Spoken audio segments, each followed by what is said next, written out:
అది ఒక్కటైనా సిస్టమ్ ప్రకారం నడుస్తలేదు. మీలో మీకున్న కొట్లాటలకు ఎవడు సొల్యూషన్ చెప్పాలి? 140 చిక్కుముళ్ళున్న కేసులు ఉంటాయి మీ మీద. 2016 కాదు 2004 నుంచి ఉన్న సమస్య ఇక్కడ ఉంది. విశాఖ ఇండస్ట్రీకి సంబంధించి మాట్లాడదాం. ఇవాళ మేము క్రిమినల్ కంప్లైంట్ ఫైల్ చేసినాము. ఇక్కడ ప్రభుత్వంలో ఉన్న మంత్రి గారు వివేక్ గారు, విశాఖ ఇండస్ట్రీస్ చైర్మన్, అంతకుముందు ప్రెసిడెంటు, వాళ్ళ అన్న అంతకుముందు ప్రెసిడెంటు, ఇప్పుడు ప్రస్తుతానికి మళ్ళీ దాన్ని క్యాప్చర్ చేయడానికి ప్రభుత్వంలో మంత్రిగా ఉండి వాళ్ళు చేస్తున్న యాగి తర్వాత కుట్రలు అంతింత కాదు. వాళ్ళ క్రిమినల్ కంప్లైంట్లో A1గా వివేక్ గారిని చేర్చాలని మంత్రి వివేక్ మీద కంప్లైంట్ రాసినాం. ఖచ్చితంగా సబ్మిట్ చేసాం. దీని మీద ఎంత పెద్ద ఎత్తునైనా కానీ మేము పోవడానికి సిద్ధంగా ఉన్నాం. కుట్రతోటి కొల్యూజన్ తోటి ఇంతకుముందు ఆఫీస్ బేరర్లు ఇప్పటి ఆఫీస్ బేరర్లు అందరూ కలిసి పబ్లిక్లీ అకౌంటబుల్ మనీ 69 కోట్ల రూపాయలు publicly accountable money Visakha industries arbitration matter లీగల్గా కోర్టు ద్వారా కొట్లాడి కోర్టు ఆర్డర్లతో వాళ్ళు తీసుకున్నారు. సరే, హెచ్సిఏలో ఉన్న సభ్యుల బుద్ధి ఏమైంది? దాన్ని ఛాలెంజ్ చేయలేకపోయినారు. అడ్డమైన మ్యాటర్లకు బీసీ ఇచ్చిన డబ్బుల నుంచి సీనియర్ లాయర్లను పెట్టుకొని సుప్రీంకోర్టులో హైకోర్టులలో కేసులు కొట్లాడడానికి మీ దగ్గర డబ్బులు ఉంటాయి.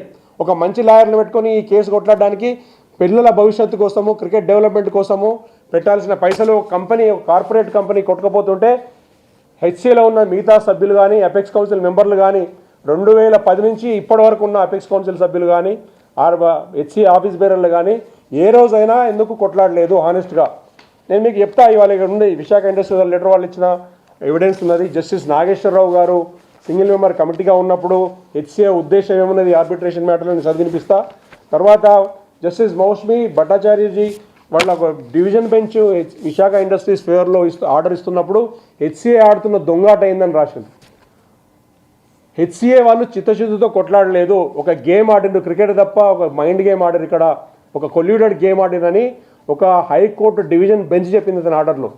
అయినా మీకు బుద్ధి రాదా? మీరు దీన్ని ఛాలెంజ్ ఎందుకు చేయలేదు? ఒక కమర్షియల్ కోర్టు ఎగ్జిక్యూషన్ కోర్టు 3 నెలల టైం ఇచ్చింది.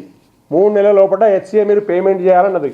3 నెలల టైంలో మీ దగ్గర ఢిల్లీలో ఉన్న సీనియర్ లాయర్లు కానీ హైదరాబాద్లో ఉన్న సీనియర్ లాయర్లు కానీ మీరు కోట్లాది కోట్ల రూపాయలు వీళ్ళు రెస్పాండెంట్ లాయర్లకు కూడా ఇస్తారు కదా. మా దగ్గర మేము నోటీసులు పంపించిన ఎవిడెన్స్ చూపిస్తా. పనికిమాలిన కొల్యూజన్ పిటిషన్ చేసుకొని రెస్పాండెంట్ లాయర్లకు కోట్ల రూపాయలు ఇచ్చే శక్తి ఉన్న Hyderabad cricket association publicly accountable పిల్లల వెల్ఫేర్ కోసము క్రికెట్ వెల్ఫేర్ కోసం బీసీసీ ఇచ్చిన డబ్బులు వృధా కాకుండా ఒక కార్పొరేట్ కంపెనీతో నెగోషియేట్ చేయడానికి ఆర్బిట్రేషన్ మ్యాటర్లో ఒక మంచి లాయర్నో ఒక రిటైర్డ్ జడ్జినో ఒక సీనియర్నో పెట్టుకొని తెలివిగా డబ్బులు కాపాడుకొని వాళ్ళకు పోయే పెనాల్టీ ప్రకారం పోయేటినో కనీసము ఇంత పర్సంటేజ్ నెగోషియేట్ చేసి ఆ 60 కోట్లకు పోను ఒక 50 కోట్లన్నా సేవ్ చేసి తెలివి ఉంటుండే కదా. వినోద్ గారు వివేక్ గారు అప్పుడు వినోద్ గారు ప్రెసిడెంట్గా ఉన్నప్పుడు విశాఖ ఇండస్ట్రీస్ పేరును విశాఖ క్రికెట్ స్టేడియం పేరును రాజీవ్ గాంధీ స్టేడియంగా మారుస్తూ ప్రభుత్వం తీసుకున్న నిర్ణయానికి ఆయన సిగ్నేటరీ వినోద్ గారు. ఆయన ప్రెసిడెంట్గా దిగంగానే నోటీసులు పోయినాయి. 2016లో ఆర్బిట్రేషన్ అవార్డు అయింది. 2016లో ఆర్బిట్రేషన్ అవార్డు అయినప్పుడు దాన్ని ఛాలెంజ్ చేయొద్దా? 2016 నుంచి ఇప్పటి వరకు ఎన్ని కోర్టు కేసులు పెట్టి కొట్లాడి బీసీసీ ఇచ్చిన డబ్బుల్లోంచి లాయర్లకు ఫీజులు పే చేయలేదు. ఈ కేసు విషయంలో డమ్మీ ఆట ఎందుకు ఆడారు?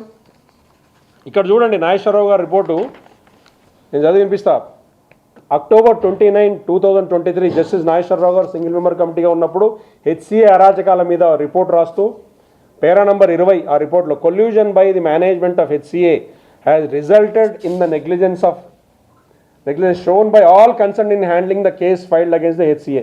Mr. G. Vivekanand, who was a former president of HCA, invoked arbitration for breach of a contract which he entered with HCA. అంటే విశాఖ ఇండస్ట్రీస్ వీళ్ళకు 26 కోట్ల వ్యాజ్యం రఫ్ ఫిగర్ చెప్తా, దాని ఇంట్రెస్ట్ తోటి ఇంకా పెరిగి ఉంటుంది. 2023లో ఒక కాన్ఫ్లిక్ట్ ఉంది. కొల్యూడెడ్ పిటిషన్ అంటున్నాడు జస్టిస్ గారి అబ్జర్వేషను. ఇది ఒక colluded petition matter, arbitration matter. HCA management అంటే హెచ్సిఏ ఒక ఇండివిజువల్ కాదు, హైదరాబాద్ క్రికెట్ అసోసియేషన్ మేనేజ్ చేసే ప్రతి సభ్యుడు దీనికి బాధ్యుడు. 2010లో ఇది జనరేట్ అయింది కేసు. 2026లో 16 సంవత్సరాలకి ఇవాళ వాళ్ళు పైసలు తీసుకున్నారు. ఓ కోర్టు చెప్పాల్సి వచ్చింది వాళ్ళకు. 16 సంవత్సరాలలో దాదాపు 700-1000 కోట్ల రూపాయలు వచ్చినాయి. మీరు దాదాపు ఒక 20 కోట్ల రూపాయలు లీగల్ ఫీజులు పే చేసి ఉంటారు వేరే పిచ్చగుండ్ల మ్యాచ్లన్నిటికి అడ్డమైన వాటికి.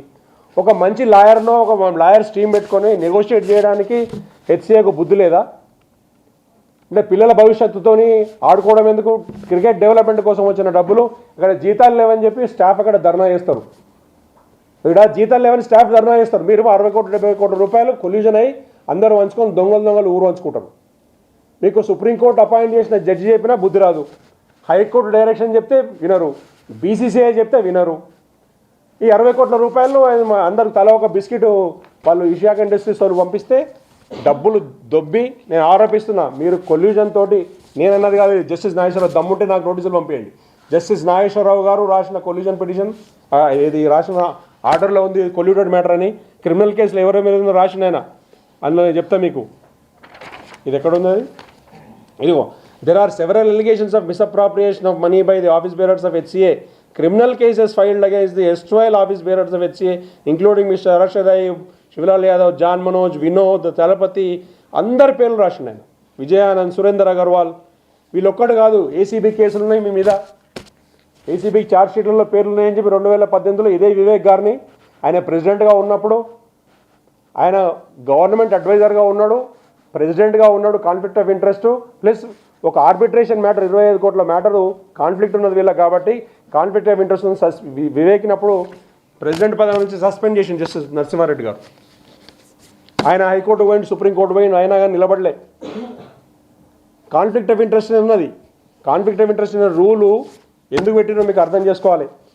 ఈ మోస్ట్లీ భట్టాచార్జీ ఏదైతే డివిజన్ బెంచ్ విశాఖ ఇండస్ట్రీస్కి డబ్బులు కట్టాలని చెప్పి ఏదైతే ఆర్డర్ ఇచ్చిందో, మొత్తం ఫైనల్ ఆర్బిట్రేషన్ అవార్డు మీకు చెప్తా ఇప్పుడు.